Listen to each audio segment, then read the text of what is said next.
ऑलिम्पिकवीर स्वप्नील कुसाळे आज कोल्हापूरमध्ये येणार आहे असं समजतंय। कोल्हापूरमध्ये स्वप्नीलच्या स्वागताची जय्यत तयारी झालेली आहे। स्वप्नीलची भव्य मिरवणूक काढली जाणार आहे आणि त्यासाठी आता कोल्हापूरकर सज्ज झालेले आहेत।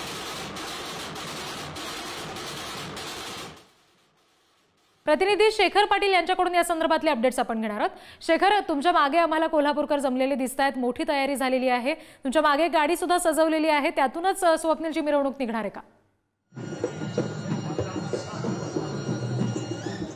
रिद्धी, अगदी बरोबर आहे। खरं तर 72 वर्षांनंतर खाशाबा जाधवांनंतर कोल्हापूरमध्ये आता ऑलिम्पिकचं मेडल जे आहे ते येणार आहे आणि त्यामुळे कोल्हापूरकरांचा उत्साह त्याच लेवलला जाऊन पोहोचलेला पाहायला मिळतोय। आपण जर बघितलं तर स्वप्नील काही वेळातच कोल्हापुरातल्या याच छत्रपती ताराराणी चौक या ठिकाणी पोहोचणार आहे। ताराराणींच्या पुतळ्याला पुष्पहार अर्पण केल्यानंतर स्वप्नीलची मिरवणूक जी आहे ती निघणार आहे आणि ती मिरवणूक ही खास अशी प्रशासनानं सजवलेल्या गाडीमधून निघणार आहे। आपण जर बघितलं तर ऑलिम्पिकचे सिम्बॉल देखील या ठिकाणी लावण्यात आलेले आहेत। स्वप्नील पर्यंत या ठिकाणी पोहोचू नये यासाठी अनेक कडे देखील करून या ठिकाणी पोलीस पाहायला मिळतात। तर दुसरीकडे आपण बघताय अनेक घोडे जे आहेत ते देखील या ठिकाणी स्वागतासाठी सज्ज आहेत आणि आपण हा हार बघताय, जवळपास 1 टन वजनाचा हार जो आहे तो या ठिकाणी स्वप्नीलच्या स्वागतासाठी सज्ज आहे।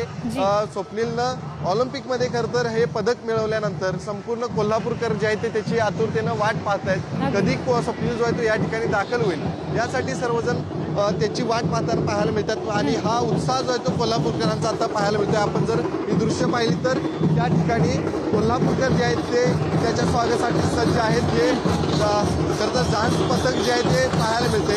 स्वप्नीलच्या स्वागतासाठी कोल्हापुरातल्या अनेक शाळेतील विद्यार्थी देखील या रॅलीमध्ये त्याच्या मिरवणुकीमध्ये सहभागी होणार आहेत। हा उत्साह जो आहे तो पाहायला मिळतोय।